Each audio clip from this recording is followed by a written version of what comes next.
আসসালামু আলাইকুম। Live good পরিবার পক্ষ থেকে সবাইকে স্বাগতম। আজকে এই ভিডিওটা জানতে হবে কীভাবে মোবাইল রিচার্জ করবেন। এখন আমি লাইভ গুডে প্রবেশ করব। লাইভ গুডে প্রবেশ করলাম। এখন ওয়ালেটে যাব। ওয়ালেটে 81 টাকা। এখানে আমার মোবাইল রিচার্জ টাইপ করব। এমডি আমার প্রোফাইলে সেভ করলাম। এমডি শফিকুল ইসলাম এটা আমার নাম। এখন আমি মোবাইল রিচার্জ করব। মোবাইল রিচার্জ অপশনে গেলাম। মোবাইল নাম্বার দিব। মোবাইল নাম্বার যেই নাম্বারটা আপনি মোবাইল রিচার্জ ওই নাম্বার দিবেন। অ্যামাউন্ট যে কত টাকা আপনি অ্যামাউন্ট দিবেন ওই টাকা আমি দিলাম 100 টাকা। আমি একটা অপারেটর সিলেক্ট করব। গ্রামীণ ফোন, বাংলা, রবি, এয়ারটেল, টেলিটক আমি দেব এয়ারটেল। সিম টেপ এখানে প্রিপেড, পোস্টপেড, সিএসপি আমি দেব প্রিপেড। পাসওয়ার্ডের যে নাম্বারে অ্যাকাউন্ট খুলবে ওই নাম্বার দেবেন। আর নাম্বারে ট্যাপ খুলে দেবেন। মোবাইল রিচার্জ হয়ে গেছে।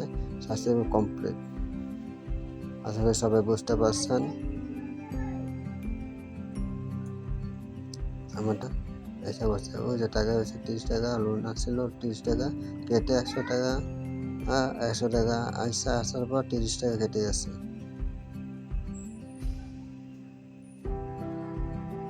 আর যারা মোবাইল রিচার্জ করে এইভাবে মোবাইল রিচার্জ করবেন। মোবাইল রিচার্জ করে দৈনিক ইনকাম আমার এখানে লাইভ বলে 1015 টাকা পাবেন। আর টিম গঠন করলে আপনি পাবেন ইনশাল্লাহ। টিম গঠন করে যত আপনি টিম গঠন করবেন তারা যদি মোবাইল রিচার্জ করে ওই মোবাইল রিচার্জ